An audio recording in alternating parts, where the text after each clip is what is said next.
तो वहीं दमोह कांड में आरोपी डॉक्टर कैम को गिरफ्तार कर लिया गया है। दमोह पुलिस ने प्रयागराज से आरोपी को गिरफ्तार किया है।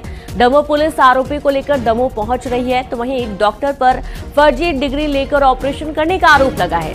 हार्ट ऑपरेशन में 7 लोगों की मौत हुई थी। और जरा आप सोचिए कि कितनी बड़ी लापरवाही। और इस घटना के सामने आने के बाद सीएम योगी सख्ती दिखाई है, जहां पर ये कहना है कि झोला छाप डॉक्टरों की दुकान अब बंद हो जाएगी।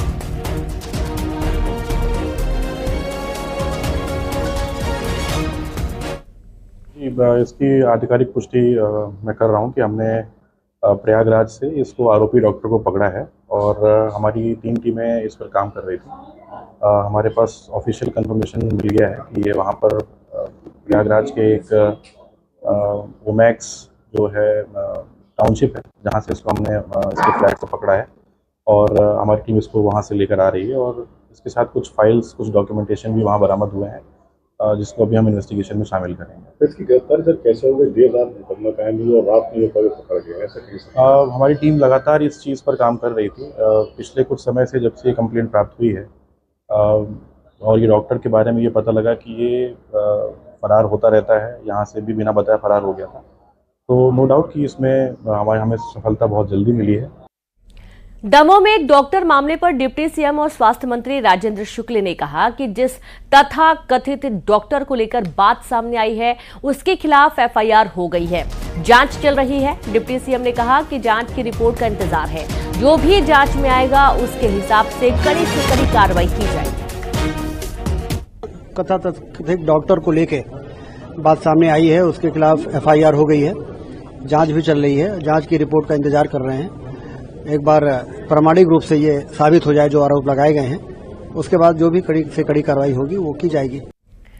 दमोह के मिशन हॉस्पिटल डॉक्टर के मामले में मानवाधिकार आयोग की टीम दमोह पहुंची है, जहां मानवाधिकार आयोग की टीम ने पीड़ित लोगों से बातचीत की। शिकायतकर्ता से भी मानवाधिकार की टीम ने बातचीत की।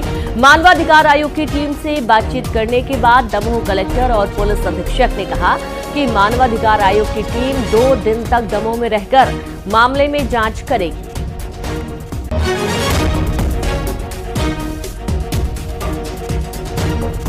मिशन हॉस्पिटल में जो 7 लोगों की मृत्यु है, उस सिलसिले में राष्ट्रीय मानवाधिकार आयोग की टीम आज दमोह आई हुई है और ये टीम 9 तारीख तक यहीं पर है। और टीम ने हम लोगों के साथ बातचीत की है, सीएमएचओ के साथ बातचीत की है, वो विक्टिम्स के साथ बात कर रहे हैं, कंप्लेनेंट्स के साथ बात कर रहे हैं।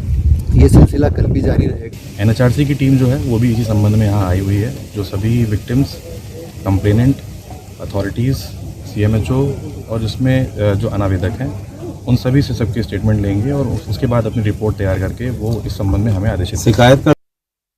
दुर्ग में 6 साल की मासूम के साथ दरिंदगी और हत्या मामले में पुलिस ने बड़ा खुलासा किया है। बच्ची का सगा चाचा ही आरोपी निकला है। पुलिस के मुताबिक कन्या पूजन के लिए मासूम दादी के घर गई थी और जब घर पर बच्ची की दादी और अन्य लोग बाहर गए तो उस समय बच्ची के साथ दरिंदगी की और फिर गला दबाकर मार डाला। उसके बाद लाश को छुपाने के लिए पड़ोसी की कार का इस्तेमाल किया।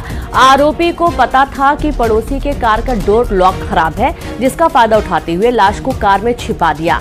पुलिस ने बताया कि आरोपी को सजा दिलाने के लिए फास्ट ट्रैक कोर्ट में चलाया जाएगा।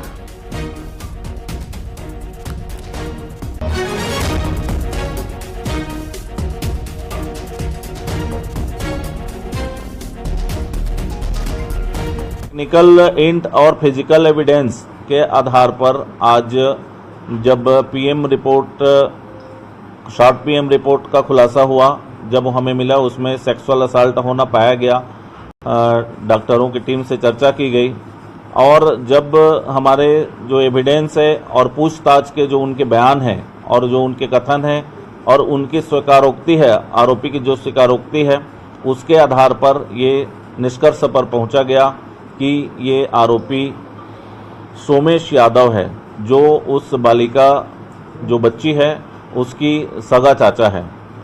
इसके पूछताछ के आधार पर पूरे विवेचना के तथ्य जोड़े गए। इसमें लगातार हमारी टीम मेहनत करती रही और एफएसएल के साक्ष्य भी इसमें जुटाए गए हैं। इसमें आगे आने वाले समय में डीएनए का भी हम इसमें टेस्ट करा रहे हैं। कैबिनेट की आज अहम बैठक है। कैबिनेट में कई अहम प्रस्तावों पर चर्चा हो सकती है। वक्फ की संपत्तियों की जांच और सर्वे को लेकर आ सकता है प्रस्ताव। राजस्व के तहत महत्वपूर्ण फैसले लिए जाने का प्रस्ताव आ सकता है। नगरीय विकास आवास विभाग जल आपूर्ति के प्रस्ताव पर लग सकती है मुहर। अर्बन ट्रांसपोर्ट पॉलिसी, स्कूल शिक्षा विभाग समेत कई प्रस्तावों पर भी मुहर लग सकती है। गर्मी में आग लगने की घटनाओं को लेकर भी चर्चा हो सकती है।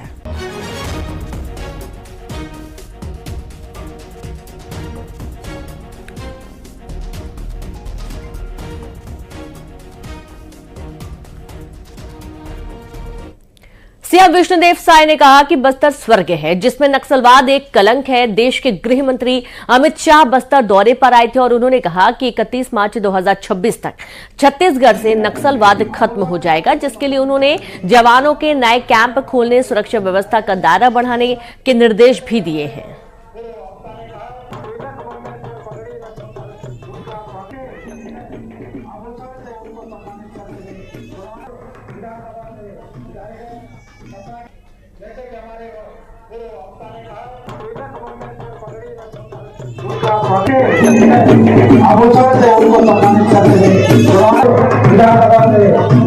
छत्तीसगढ़ में नक्सलियों के खिलाफ चल रही कार्रवाई और सरकार की रणनीति को लेकर पूर्व डिप्टी सीएम टीएस सिंहदेव ने बड़ा बयान दिया। अंबिकापुर में टीएस सिंहदेव ने पहले सरकार की तारीफ में कहा कि प्रभु श्री राम ने रावण को पहले शांति का संदेश भेजा था, उसे मुख्य धारा से जुड़ने का अवसर दिया गया, लेकिन जब रावण नहीं माना तो राम ने न्याय के लिए शस्त्र उठाया।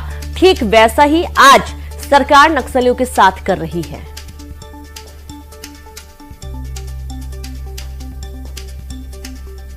रामचंद्र जी ने क्या किया, समझाया होगा ना, रावण को भी संदेश भेजा होगा कि शांति के रास्ते को अपनाओ, मुख्य धारा में आओ, शांति में आओ। नहीं आए, रावण जी ने हरण किया और बहुत सारे काम किए।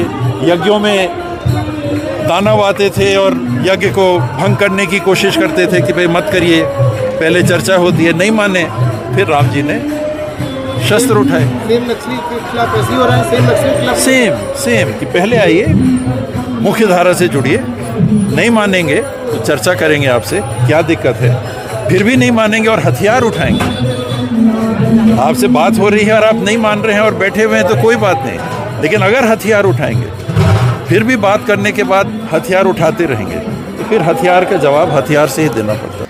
छत्तीसगढ़ सरकार ने, अगर आप मेरा बयान देखेंगे तो मैंने ये कहा कि हर सरकार ऐसी करती है। जो वर्तमान सरकार कर रही है किसी नई नीति पे नहीं है। हरदा पटाखा फैक्ट्री में पिछले साल हुए ब्लास्ट के बीच पीड़ित न्याय की मांग लेकर सड़कों पर उतर गए हैं। 18 प्रभावित परिवारों के 35 लोग हरदा से पैदल चलकर रायसेन के मंडीदीप पहुंचे हैं और इनमें 70 साल की बुजुर्ग महिला तुलसा बाई से लेकर छोटे बच्चे भी शामिल हैं। पीड़ितों का कहना है कि 6 फरवरी 2024 को हुए ब्लास्ट के बाद से उनकी जिंदगी अस्त व्यस्त हो गई है। एनजीटी ने जिन मकानों को 100% क्षतिग्रस्त घोषित किया था, अब उन्हें मरम्मत कर रहने को कहा जा रहा है। कलेक्टर ने हर परिवार को 2 लाख रुपए मुआवजा, प्लॉट और 3 लाख रुपए की भवन निर्माण सामग्री देने का लिखित आश्वासन दिया था। पीड़ितों ने कहा कि उनके मकान डैमेज घोषित किए गए थे। पहले कहा गया कि नए मकान बनेंगे, अब मरम्मत का सुझाव दिया जा रहा है। 14 महीने से वे अपने घरों में रहने को तरस गए हैं। मुआवजे की राशि में भी कटौती की गई है। वहीं पुलिस ने पीड़ित परिवार को रोकने की कोशिश की।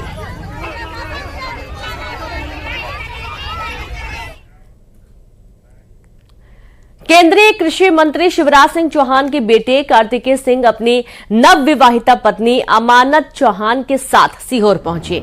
वे भेरुंदा में बीजेपी के स्थापना दिवस समारोह में शामिल हुए और इसी मौके पर अमानत चौहान ने भी कार्यकर्ताओं को संबोधित किया। राजनीतिक रूप से ये उनका पहला संबोधन था। भेरुंदा के कृषि उपज मंडी सभागार में ये कार्यक्रम हुआ, जहां अमानत चौहान के पहले राजनीतिक भाषण को कार्यकर्ताओं ने काफी पसंद किया। लेकिन आज हम भारतीय जनता पार्टी के स्थापना दिवस को मनाने आए हैं। यह सिर्फ जितना मैंने आज तक पढ़ा है, सिर्फ एक दिवस नहीं, ये उन आदर्श पुरुषों का एक उत्सव है जो उनके नाम उन्होंने आज तक हमारे देश की समर्पण रक्षा की है। और इसी के साथ खबरों में इतना ही। नमस्कार।